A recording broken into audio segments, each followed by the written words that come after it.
The Anton Chekhov Countdown, 20 stories and plays that defined the art of subtlety. Anton Chekhov didn't set out to revolutionize literature. A doctor by training and a writer to pay the bills, he began with humorous sketches for newspapers and ended up reshaping what short stories and plays could be. Born in 1860 in Taganrog, Russia, Chekhov lived just 44 years, yet in that time he created a body of work so precise, so humane, and so quietly devastating that it still defines modern realism. Chekhov believed that the writer's role was not to solve problems, but to present life as it is. His stories rarely end with a dramatic twist or clear moral. Instead, they leave you with the lingering sense that you've glimpsed real lives in motion, messy, funny, poignant, and unresolved.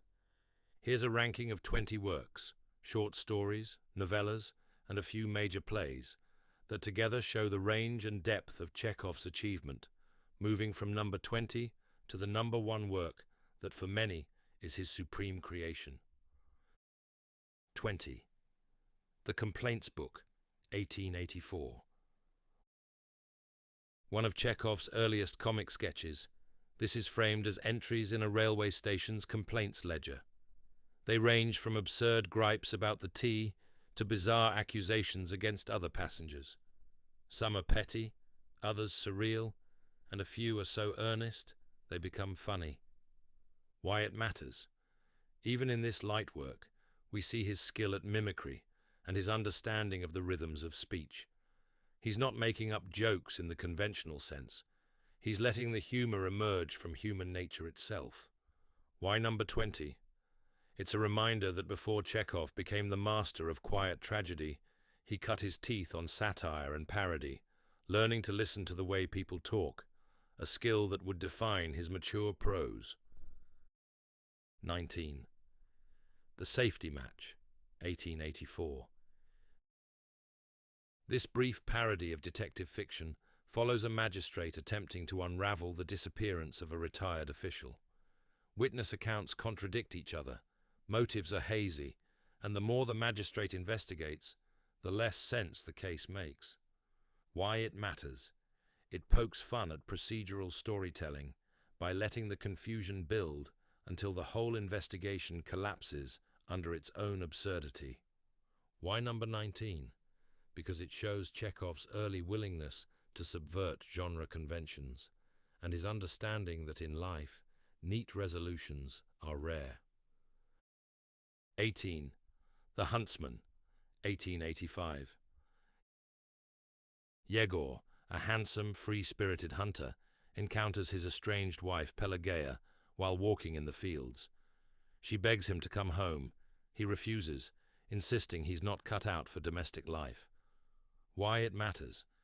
In a few pages, Chekhov gives us 2 entire lives, their past intimacy, present estrangement, and the gulf of temperament between them.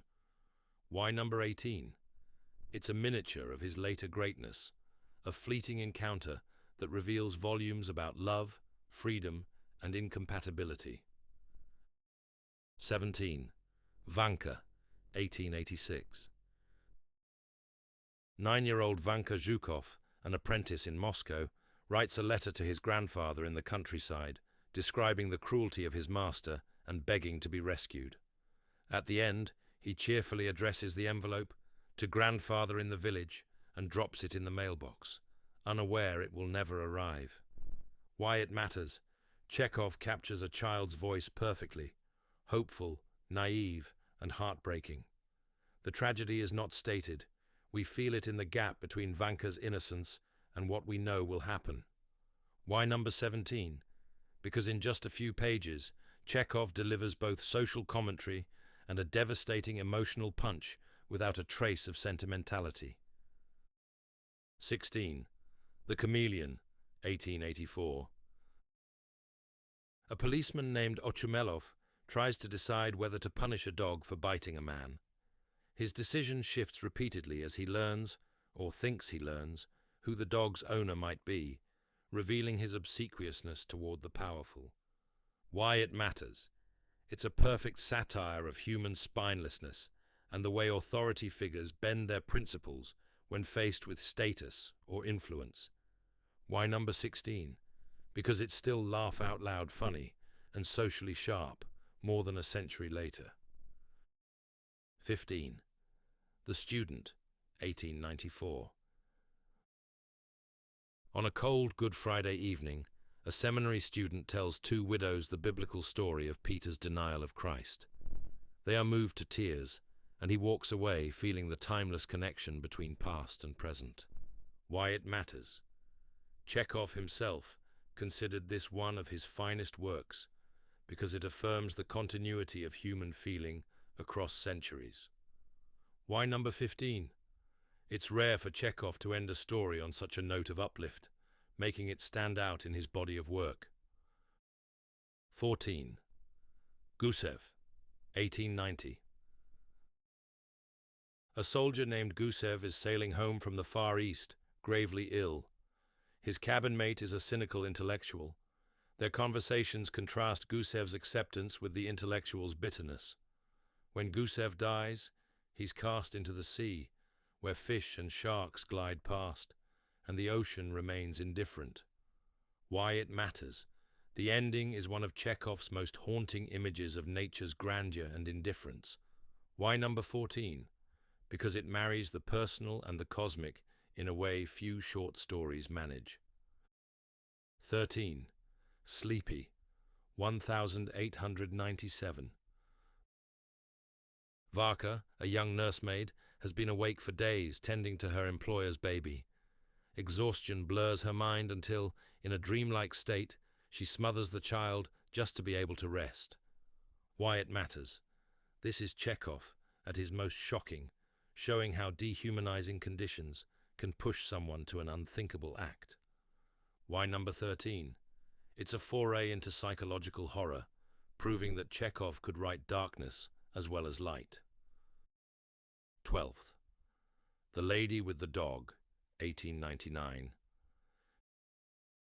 Dmitry Gurov, vacationing alone in Yalta, meets Anna Sergeyevna, also married. They begin an affair, expecting it to be brief.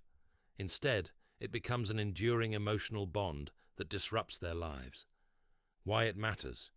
It's an unsentimental, yet deeply tender portrayal of love that arrives unexpectedly and refuses to fade. Why number 12? Because it's one of the greatest love stories in literature, not because it's idealized, but because it's real. 11th. The Bet, 1889. A banker and a lawyer wager over whether the death penalty is more humane than life imprisonment. The lawyer agrees to 15 years of voluntary confinement for a large sum of money. Over time, he devours books, changes profoundly, and ultimately renounces the prize. Why it matters. It's a philosophical tale about how isolation can transform values and strip away illusions. Why number 11? Because its simplicity hides a layered meditation on human purpose. 10வது 6 அடி 1892. Dr. Reagan, who runs a provincial mental ward, befriends a philosophical patient. His colleagues conspire against him, and he's committed to the ward himself. Why it matters. It's both a critique of institutional cruelty and a parable about complacency. Reagan only understands suffering when he experiences it. Why number 10? Because its indictment of indifference still hits hard today. 9. Rothschild's Fiddle, 1894. Yakov, a coffin maker, lives a life of bitterness and petty prejudice. His wife's death forces him to confront his wasted years. He takes up the fiddle and leaves it to Rothschild, a Jewish musician he had despised. Why it matters. The story moves from miserliness to a fragile, belated generosity, one of Chekhov's most moving redemptions. Why number 9? Because it shows how even the hardest hearts can soften, though often too late. 8. Peasants, 1897. A cabman brings his ailing wife from Moscow to his native village. They encounter the grinding poverty, ignorance, and cruelty of rural life. Why it matters. It's unsparing in its realism, refusing to romanticize the countryside. Why number 8? Because it's a cornerstone of Chekhov's social criticism, showing the systemic nature of rural misery. 7. In the Ravine, 1900. In a small village, greed and malice take root in a family, personified by the ruthless daughter-in-law, Aksenia. Why it matters. Aksenia's casual cruelty is chilling because it's so ordinary. Chekhov shows evil as part of the fabric of daily life. Why number 7? Because it's almost biblical in its moral clarity and scope. 6. The Bishop, 1902. A bishop nearing death is visited by his mother and reflects on his life, his faith, and his isolation. Why it matters. Written as Chekhov himself was dying of tuberculosis, it's suffused with quiet acceptance. Why number 6? Because it's both intimate and universal, a farewell from a man who understood life's brevity. 5. A Boring Story, 1889. An aging professor, famous but disillusioned, contemplates death, estrangement, and the meaninglessness of his achievements. Why it matters. It's one of Chekhov's most autobiographical pieces, blending intellectual critique with personal confession. Why number 5? Because it's a rare portrait of a mind confronting its own irrelevance with honesty and wit. 4. Three Sisters, 1901. The Prozorov sisters, Olga, Masha, and Irina, live in a provincial town, yearning for Moscow and a more meaningful life. Why it matters. It distills Chekhov's theatrical style, longing, inertia, and small moments that resonate far beyond the stage. Why number 4? Because it turns the absence of action into a profound statement about the human condition. 3. The Cherry Orchard, 1904. An aristocratic family faces the loss of their estate and beloved orchard to pay debts. The buyer plans to cut it down for development. Why it matters. It's a layered farewell to a family's past, to Russia's old order, to Chekhov's own life. Why number 3? Because it blends comedy, tragedy, and social commentary with unmatched grace. 2. The Steppe, 1888. A boy's journey across the Ukrainian steppe to school becomes an epic of observation. Skies, grasses, smells, and characters etched in vivid detail. Why it matters. It's a sensory feast and a metaphor for life's journey, full of beauty and apprehension. Why number 2? Because it shows Chekhov's descriptive powers at their zenith. 1. The Lady with the Dog, 1899.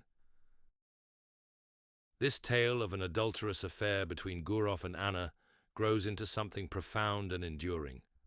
Why it matters. It's Chekhov's perfection of form, every detail essential, every moment believable, every emotion true. Why number 1? Because it embodies everything he stood for: truthfulness, compassion, and the art of showing life as it is.